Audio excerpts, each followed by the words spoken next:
તો મિત્રો આજના દિવસની શરૂઆત થઈ ગઈ હતી. હવારમાં આપણે જવાનું હતું ફટાકડા લેવા માટે કામ કે આજે આપણા દોસ્તાનો બર્થડે હતો. કેટલા દિવસથી વાટ જોતો હતો. આજે આવી છે બર્થડે, કાલે આવી છે બર્થડે, આજે આવી છે બર્થડે, પણ આ ભાઈ જે ફાઇનલી બર્થડે આવી ગયો હતો અને રસ્તામાંથી આપણે નીકળી ગયા હતા ફટાફટ. અને મિત્રો આ રસ્તામાં ટ્રાફિક અને પછી તડકો એટલો હતો ભાઈ. નવસારીમાં તડકો બહુ હતો. પછી રાતે અમે પાછા ફટાકડા લઈને નીકળી ગયા પાછા કેક લેવા માટે અને આ ખીચામાંથી બટુઓ કાઢીને આપી દીધા પૈસા.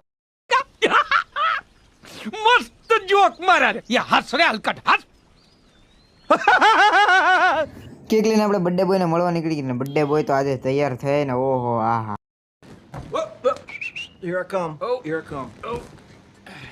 કેક કાપવાની હજી વાર હતી તો આ બે પછી ફોનમાં જોવા માંડ્યા. ઘડીક વાટ જોઈ. કેક તો તૈયાર જ હતી પણ આ બેને ફોન જોવામાંથી નવરાવે તો થાય ને. પછી આપણે કેક કાપવા માટે નીકળી ગયા ને હું બધાને સમજાવું, આ સમજે જ નહીં કોઈ. અચ્છા બર્થડે કેક જોઈને એકદમ ખુશાલ થઈ ગયો હતો પણ